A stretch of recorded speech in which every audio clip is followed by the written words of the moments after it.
बाप ने बेटी की ज़िंदगी ख़राब कर दी। अपनी ही ज़िद को पूरा करने के लिए उसका निकाह एक ऐसे शख़्स से कर दिया जो किसी तरह से भी इस निकाह के काबिल नहीं था। अस्सलाम वालेकुम, कैसे हैं आप लोग? मैं हूं आपके साथ अदनान और आज की जो कहानी है ये लाहौर की एक फैमिली की है, जो मैं आपको सुनाने जा रहा हूं और इसको सुनने के बाद आपने अपनी राय ज़रूर देनी है कि उस लड़की को क्या करना चाहिए जिसकी ज़िंदगी उसके बाप की वजह से अज़ाब बनी हुई है। एक फैमिली जो कि लाहौर में रहती है, इसमें 2 बेटे थे, 1 बेटी थी और मियाँ-बीवी दोनों रहते थे। पैसे की रेल-पेल थी, घर में गाड़ियाँ थी, बंगला था और अच्छी खासी लाहौर में एक दुकान थी जिससे कारोबार सारा चलता था। अब होता क्या था कि ये कहानी जो है ये हमें उनका बड़ा बेटा जो कि डॉक्टर बन गया था वो सुना रहा है। अब बड़ा बेटा कहता है कि एक बार तो अब्बा जान ने मुझे रस्सी के साथ बांध कर लटका दिया और 2-3 घंटे मैं लटकता रहा।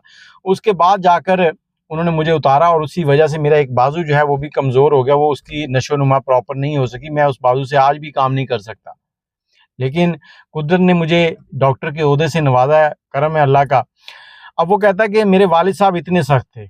अब मेरे वालिद साहब एक दोष जो कि मेरी वालदा को देते थे और एक सिला जो है वो कह लें कि एक अपने नाम करते थे तमगा, वो ये था कि मेरी डर की वजह से, मेरी सख्ती की वजह से मेरा बड़ा बेटा जो है वो डॉक्टर बन गया है और छोटा बेटा अपनी माँ के लाड़ प्यार की वजह से भगौड़ा बन हो गया है। और जो बेटी है उसकी शादी नहीं हो चुकी थी, काफ़ी उम्र हो गई थी, उसकी वजह भी वो हम सब पर ही डालते थे, जबकि इसके बरअक्स था सब कुछ। कोई भी रिश्ता वाले आते तो उनको ये अपनी बड़े-बड़े वो जो डरावने से अलकाब थे वो दिखाते थे और उसके बाद उनको ये चीज़ वो चीज़ इस तरह से मतलब गुफ्तगू करते थे जिसकी वजह से वो रिश्ता छोड़कर चले जाते थे। अब एक दिन अब्बा जान दुकान पर बैठे हैं और शादियों का सीज़न चल रहा था। शादियों के सीज़न में अमूमन क्या होता था कि दुकान पर 10-10 के नोट रखे जाते थे ताकि जो माँगने आते हैं उनको वो पैसे दिए जाएँ। अब्बा जान दुकान पर बैठे हैं, एक शख्स आया जिसके लंबे-लंबे बाल हैं और दाढ़ी रखी हुई है, सांवला सा कलर है और आके खड़ा हो गया। कोई उसने पैसे नहीं माँगे, अब्बा जान ने उसको 10 दिए, उसने कहा नहीं। अब्बा जान ने उसको 20 दिए, उसने नहीं लिए, 50 दिए, उसने नहीं लिए। अब्बा जान ने उसे कहा कि 100 ले लो, 100 भी दिया तो उसने नहीं लिया। अब्बा जान पता नहीं किस उस दिन उलझन में बैठे थे, अब्बा जान ने 5000 का नोट निकाला और उस बंदे को दिखाया। उस बंदे ने कहा नहीं आज मैं कुछ लेने नहीं आया, आज तो मैं देने आया हूँ तुम्हें। अब उस बंदे ने क्या किया कि दुआ करनी शुरू कर दी और दुआ करने के बाद वो बंदा चला गया वहाँ से। अब वो बंदा चला गया, कोई 2 हफ्ते गुज़रे, अब्बा का कहीं पर कोई कर्ज़ फँसा हुआ था, कोई 2 करोड़ की पेमेंट थी, वो पेमेंट वापस आ गई। अब अब्बा जान उस बंदे को ढूँढ रहे हैं, रोज़ाना दुकान पर बैठे देखते हैं कि वो बंदा कब आए और उसकी मैं खिदमत करूँ। अब तकरीबन कोई 3 हफ्ते गुज़रे हैं, वो बंदा फिर से दुकान पर आया और आकर सामने खड़ा हो गया। अब्बा जान उठकर बाहर गया और उनको सलाम किया और सलाम करने के बाद उसको बड़े अदब और एहतराम के साथ पकड़कर दुकान के अंदर ले आए और अपनी कुर्सी पर बिठा दिया। और वो उसके साथ ऐसे गुफ्तगू कर रहे थे अब्बा जान के जैसे वो बंदा इनका कोई मोहसिन है, इनके ऊपर कोई उसने बहुत बड़ा एहसान किया हुआ है। हालाँकि वो ऐसी किसी भी तारीफ़ के काबिल नहीं था। अब अब्बा जान ने उसे कहा कि आप क्या क्या हुक्म करते हैं? वो बंदा बड़ा तजस्सुस के साथ बड़े अजीब से लहजे में कहता है कि तुम्हारे ऊपर जादू किया हुआ है, तुम्हारा कारोबार बंद किया हुआ है। अब अब्बा जान तो पहले ही इसी तरह के चीज़ें ढूँढ रहे थे, उनको शक रहता था, वहम था, वो एक कह लें कि इसी लाइन के बंदे थे। अब उस बंदे ने जब ये बातें की तो अब्बा जान को तो वो और भी प्यारा लगने लगा। अब्बा जान ने उसकी खिदमत की, उसने कोई तवीज़ लिख के देने, कभी कुछ कर देना, कभी कुछ कर देना। तो एक दिन अब दुकान से अब्बाजान उसको ना लाखों रुपए खिला रहे थे, कभी कुछ, कभी कुछ, कभी कुछ, कभी गाड़ी ले दी, कभी मोटरसाइकिल ले दिया, कभी उसके घर कोई राशन भिजवा दिया, कभी वैसे उसको चेक दे दिया ये आपके लिए है। अब इस सारे मामलात की वजह क्या थी? अब 1-2 बार उसने इसी तरह से दुआ की और कुदरती तौर पर वो पेमेंट भी अब्बाजान की आ गई। और एक जगह पे अब्बाजान ने उसे कहा कि फलाँ जगह प्लॉट है, तो वो प्लॉट मैं ले लूँ? तो उसने कहा जी ले लो और कुछ महीने गुज़रे उन प्लॉट्स की करोड़ों में कीमत हो गई और अब्बाजान तो और भी उसके कह लें कि आगे पीछे घूमने लगे। अब एक दिन अब्बाजान ने घर पे कहा कि आज मेरे पीर हैं, उन्होंने आना है तो घर पे ज़रा सफाई और अच्छे तरीके से उन्होंने कहा कि ये खाने-पीने का बंदोबस्त ये वो सब कुछ करो। अब घर पे शाम को पीर साहब आए तो इनकी बहन जो है, इनकी वालदा जो है वो सब बैठे हैं। पीर साहब खाना खा रहे हैं और पीर साहब ने खाना खाते-खाते एकदम इनकी बहन की तरफ देखा और कहा कि आपकी इस बच्ची के ऊपर किसी ने काला जादू किया हुआ है। अब काला जादू किया हुआ है। अब्बा जान कहते कि इसका इलाज, वो कहते ठीक है। अब अकेले कमरे में उनकी बहन को ले गए और ले जाकर उसके ऊपर दम-शम करने लगे। जब वो बाहर निकले हैं, तो उसके बाद वो चले गए हैं। उसकी बहन जो है उसने अपने भाई से कहा अकेले में, जो बड़े भाई डॉक्टर हैं उसके साथ थोड़ी-सी उसकी गपशप थी, कहती भाई इस बंदे को घर पे नहीं आने दिया करो। भाई ने कहा क्या हुआ? तो बहन कहती कि ये बंदा गलत है, ये दम दम करने के बहाने मुझे टच करने का सोच रहा था, इसने मेरे साथ गलत हरकत करने की कोशिश की है, मेरे साथ अजीबो-गरीब बातें कर रहा था जो कि मुझे मेरे साथ नहीं बनती उसकी, तो मैंने उसको थप्पड़ दे मारा है। भाई ने कहा अच्छा चलो ठीक है। अब भाई अपने बाप के पास गया, बाप को समझाया, तो बाप भी आगे से लड़ने लगा। अच्छा कुछ दिन गुज़रे तो उसने इलाज वगैरह किया, तवीज़-शवीज़ दिए और आखिरकार इनके बाप को कहता है कि इस लड़की का इलाज नहीं है, ये तभी ज़िंदा रह सकती है अगर इसकी शादी आप मुझसे कर दें। अब इनके बाप को और क्या चाहिए था? उसके तो दिल की बात कह दी उसने। वो तो खुद चाहता कि था कि ये हमारे घर में ही रह जाए। जब उसने इतनी बात की तो उसने कहा ठीक है इसकी शादी आपसे करते हैं। अब लड़की को बताया, लड़की की माँ को बताया। अब लड़की ने अपनी भाई को और माँ को कहा कि मैं इससे शादी नहीं करूँगी। अब माँ ने उसे कहा कि आप इसकी शादी ना करें। जब माँ ने अपने शौहर से ये बात की तो उसने मार-मार कर माँ को मतलब इतना मारा कि आप अंदाज़ा नहीं लगा सकते, और उसको घर से निकाल दिया। वो अपने भाइयों के घर चली गई और पीछे से कहा कि शादी की तैयारियाँ करो। अब दोनों बेटे जो हैं उसके बाप के खौफ से इतना डरे होते थे कि उसके सामने बोलते तक नहीं थे। अब जो लड़की है वो उससे शादी नहीं करना चाहती। कुछ दिन गुज़रे तो लड़की ने अपने एक क्लास फ़ेलो जो कि उसका साथ पढ़ता था, उसे राब्ता किया, उसे कहा कि मुझे आपकी हेल्प की ज़रूरत है। उसने कहा जी बोलें मैं आपकी क्या हेल्प कर सकता हूँ? तो उसने उसे कहा कि मेरे साथ ये मसला हो रहा है, तो अगर आप मुझे कराची पहुँचा देना तो आपकी बहुत मेहरबानी। वहाँ पर मेरी एक सहेली रहती है, उसके साथ मैं अपनी बाकी जो सेटिंग है वो कर लूँगी और मैं वहाँ कोई जॉब करके अपना गुज़ारा कर लूँगी, मैं छुप जाऊँगी, यहाँ से मुझे जान छुड़वा दो। वो शख़्स दरिंदा है जिसके साथ मेरी शादी करना चाह रहे हैं। उस शख्स ने कहा ठीक है। लड़की ने घर में थोड़ी-सी नरमी दिखाई कि वो शादी के लिए राज़ी, और बाप से कहा कि मुझे कुछ खरीदारी के लिए बाज़ार जाना है।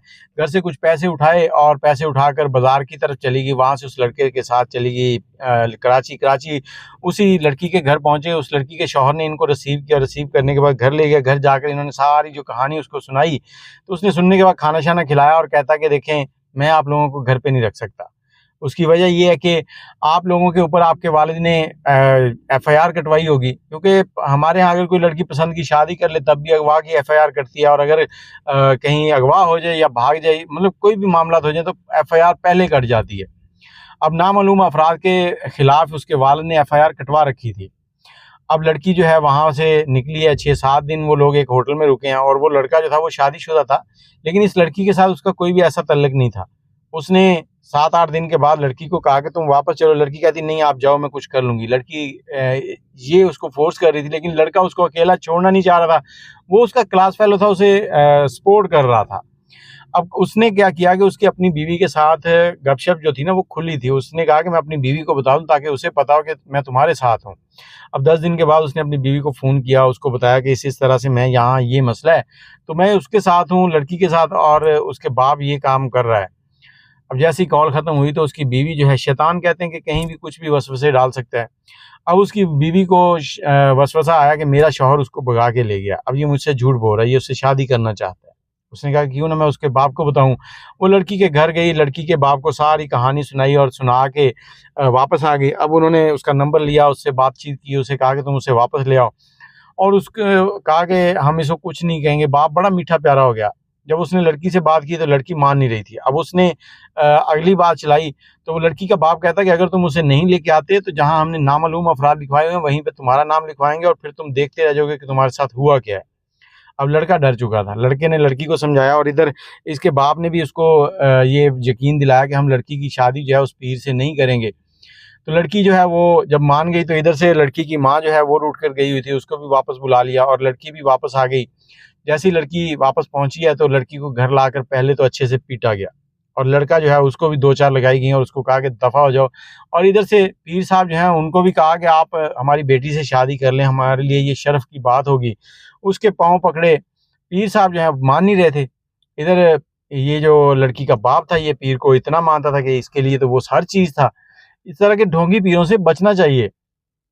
आखिरकार पीर साहब मान गए। इसने जहेज़ में गाड़ियाँ दी, करोड़ों रुपए पीर साहब को दे दिए, और निकाह कर दिया बड़े आराम से, मतलब कोई ये नहीं है, क्योंकि निकाह इन्होंने कोई भी किसी को बुलाया नहीं। जब लड़की घर से चली गई थी ना, तो ये लड़की के बाप ने मोहल्ले में एक एक बंदे को रोक कर कहा था कि मेरी बेटी जो है वो भाग गई है। अब ये क्यों कहा था, डॉक्टर साहब कहते हैं कि हमें भी समझ नहीं आई थी, इसमें हमारी इतनी इंसल्ट हुई थी कि मैं बता नहीं सकता। अब लड़की जो है उसका निकाह हो गया, लड़की अपने ससुराल चली गई, ससुराल से मुराद है कि उस पीर के साथ चली गई, उसकी रुखसती हो गई। चंद दिनों के बाद पीर का फ़ोन आया, कहता कि आप इस लड़की को ले जाएँ, चंद दिन उधर रखें, फिर आप छोड़ जाना। डॉक्टर कहता है कि मैं उसे लेने गया हूँ, जब मैं लेने गया हूँ वो गाड़ी में बैठी है, तो मैंने उससे दुआ सलाम किया और उससे पूछा कि कैसी हैं आप? उसने कहा कि भाई आपको मालूम ही होगा कि मैं कैसी हूँ, मैंने आपको सारी चीज़ें बताई हुई हैं। लेकिन फिर भी उसने कहा फिर भी बताओ तो सही। लड़की कहती है कि ये कोई पीर-वीर नहीं है, ये एक ज़ालिम शख्स है और एक ढोंगी है। जो ज़ुबान ये बोलता है, ऐसी ज़ुबान तो शायद पुलिस वाले भी अपने मुजरिमों के साथ नहीं बोलते होंगे। इसकी पहले से 2 बीवियाँ हैं और आज 5 दिन के बाद जब मैं इनके घर से निकल रही हूँ, तो समझो कि मैंने 5 दिन में सिर्फ़ वही टाइम आराम किया जब मैं सोई हूँ। बाकी सारा-सारा दिन मुझसे ये दोनों औरतें, इसकी जो बीवियाँ हैं, वो काम करवाती हैं और मैं थक जाती हूँ। घर पे गई, घर पे वालिदैन के साथ इस तरह से ज़िंदगी चलने लगी और एक दिन इनके वालिद को हार्ट अटैक आया और उनकी मौत हो गई। अब हार्ट अटैक के बाद मौत हुई तो इनका जो छोटा बेटा था, जिसने जो दुकान पर बाप के साथ बैठता था, उसने कहा जी ये सारा कुछ मेरा है, डॉक्टर का कुछ नहीं है। डॉक्टर कहता है कि मैं पहले से ही इस चीज़ के लिए तैयार था कि मुझे इनसे कुछ नहीं चाहिए, क्योंकि अल्लाह ने मुझे बहुत कुछ दे दिया था। मैं अच्छे ओहदे पर था और मेरी अमेरिका में एक सर्विस थी जो मैं दे रहा था, मैं अमेरिका भी जाता था, पाकिस्तान में भी होता था। तो मैंने का ठीक हो गया। उन्होंने मेरी अम्मी को कुछ पैसे और एक घर और कुछ गाड़ियाँ दे दी कि ये आपकी हैं। बाकी भाई जो था वो सारी चीज़ें जो है ना वो हड़प कर गया। दूसरी तरफ जो बहन है, उसे मैंने एक दिन बुलाया और बुलाकर कहा कि देखो अब अब्बा जान भी नहीं रहे, तो तुम इस जानवर से खुला ले लो, यही तुम्हारे लिए बेहतर है। लेकिन मेरी बहन जो है वो कहती है कि नहीं, अब मैं इसी के साथ ज़िंदगी गुज़ारूँगी और यही मेरा नसीब है। काला जादू मुझ पे हुआ था, अगर मैंने अब तलाक ले ली तो शायद मैं मर जाऊँ। अब वो बहन जो है वो शायद जानबूझकर अपने बाप के गुनाहों में इज़ाफ़ा कर रही है जो उसने किए थे, कि ये ज़ुल्म जो है ये उसी बाप की वजह से हो रहा था। तो ये कहानी है। डॉक्टर जो है वो परेशान है, अब वो सोच रहा है, इस मुश्किल से गुज़र रहा है कि उसकी बहन इस कर्ब से गुज़र रही है। अब वो बहन को बार-बार कहता है कि खुला ले लो, लेकिन बहन राज़ी नहीं है। आप लोग बताएँ कि क्या उसे खुला ले लेना चाहिए या नहीं? अपनी राय ज़रूर दीजिएगा। अगर आपके पास कोई ऐसी स्टोरी है जो दूसरों की इस्लाह कर सके, तो हमसे ज़रूर शेयर कीजिएगा। इनबॉक्स में राब्ता कर लें, आपको नंबर दिया जाएगा इंशाअल्लाह। दुआ में याद रखिएगा। अल्लाह हाफ़िज़।